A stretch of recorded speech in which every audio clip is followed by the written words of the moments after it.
Oke, selanjutnya kita akan belajar menentukan delta H reaksi dari data delta HF. Seperti yang sudah kita tahu sebelumnya, bahwa delta HF itu merupakan harga delta H untuk pembentukan 1 mol senyawa. Jadi, biasanya pada suatu reaksi itu melibatkan beberapa senyawa. Contohnya seperti ini. Ini ada senyawa AB direaksikan dengan senyawa CD menghasilkan senyawa AC dan senyawa PD. Nah, bisa kita ketahui bahwa di sini ada 4 senyawa. Nah, jika harga delta H dari masing-masing senyawa ini diketahui, maka kita dapat menentukan harga delta H reaksi dari reaksi ini. Lalu, caranya bagaimana? Nah, kita kan tahu ya bahwa senyawa AB ini dibentuk dari unsur A dan unsur B. Dan senyawa CD dibentuk dari unsur C dan unsur D. Sedangkan senyawa AC dibentuk dari unsur A dan unsur C. Dan senyawa BD dibentuk dari unsur B dan unsur D. Biasanya pada suatu reaksi itu terjadi penguraian senyawa menjadi unsur-unsurnya terlebih dahulu, kemudian baru terjadi pembentukan senyawa-senyawa baru. Jadi ini saya tulis di sini. Ini unsurnya adalah A tambah B.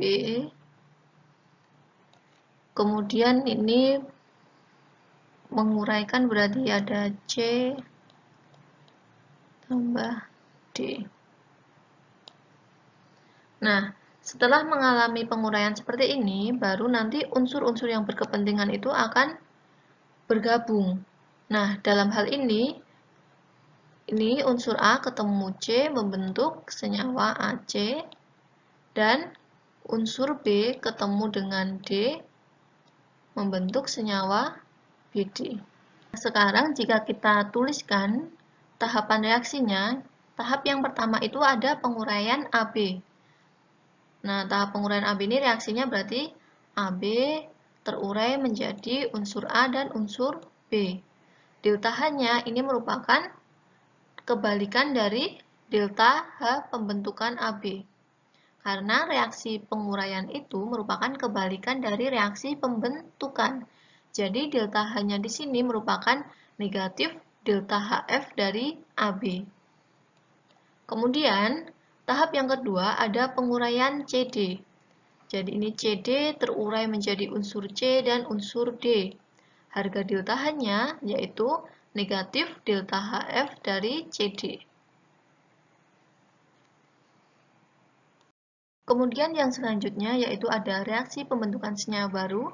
Jadi reaksi yang ketiga ini merupakan reaksi pembentukan AC. Jadi AC itu dibentuk dari unsur A ditambah unsur C dan terbentuk senyawa baru yaitu AC. Harga delta H-nya ini merupakan delta HF dari AC. Kemudian tahap yang keempat itu reaksi pembentukan senyawa BD. Reaksinya adalah unsur B ditambah dengan unsur D terbentuk senyawa BD. Dan harga delta H-nya itu merupakan harga dari delta HF BD. Nah, selanjutnya, jika kita jumlahkan reaksi ini, oke, kita lihat dulu reaksinya. Ini ada unsur A, bisa saling menghilangkan. Karena ini A di ruas kiri, ini ada A di ruas kanan, berarti bisa saling menghilangkan. Kemudian, ini ada unsur B,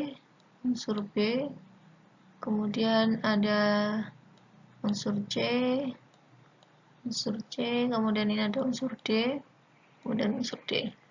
Nah, jika kita jumlah, berarti ini ada senyawa AB ditambah senyawa CD menghasilkan senyawa AC plus senyawa BD. Nah, harga delta H-nya itu juga dijumlah. Berarti negatif delta HFAB dikurangi delta HFCD tambah delta HFAC ditambah delta HFBD.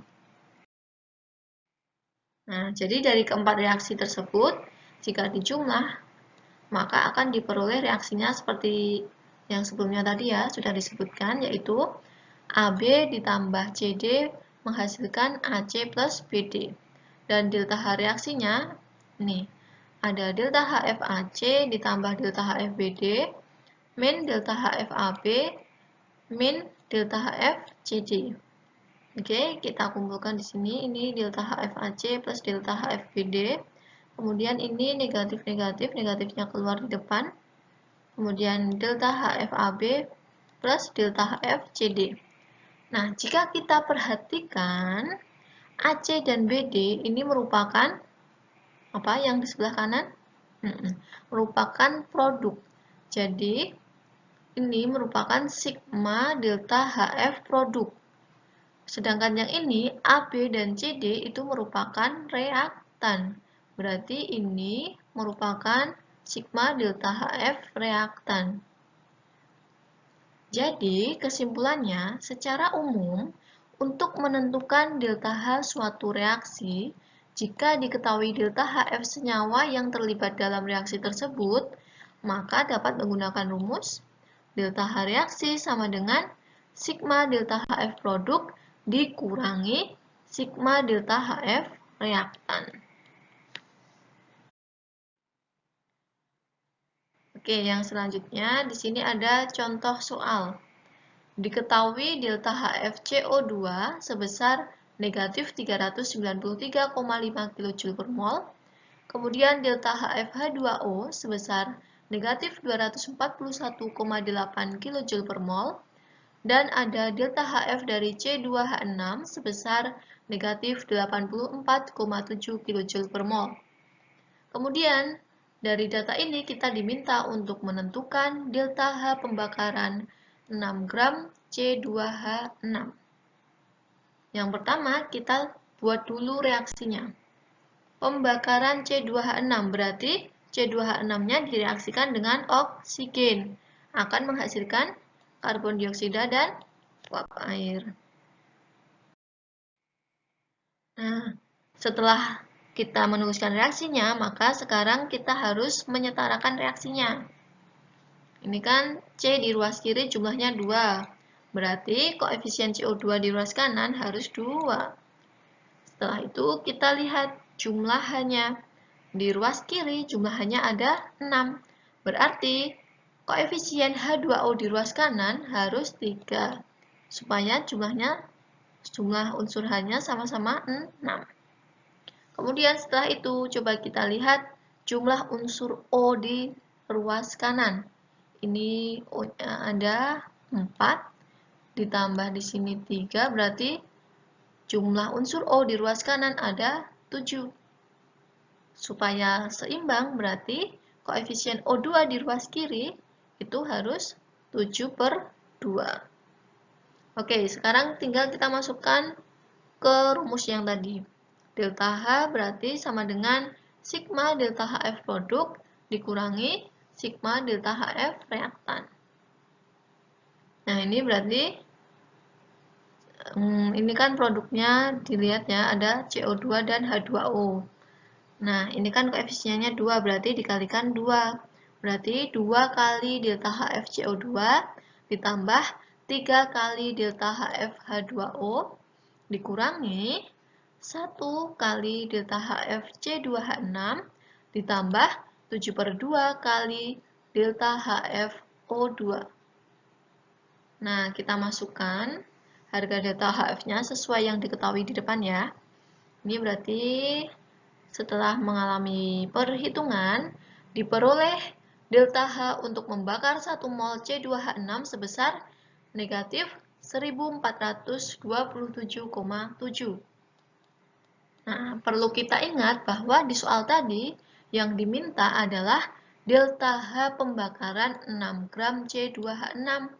Jadi kita harus menghitung dulu 6 gram C2H6 itu berapa mol. Kita cari dengan rumus N sama dengan massa dibagi MR. Berarti 6/30 sama dengan 0,2 mol. Nah, tadi kan udah diperoleh bahwa delta H pembakaran 1 mol C2H6 itu sebesar negatif 1427,7. Berarti delta H pembakaran untuk 0,2 mol C2H6 itu sama dengan 0,2 dikalikan negatif 1427,7. Diperoleh hasilnya adalah negatif 285,54.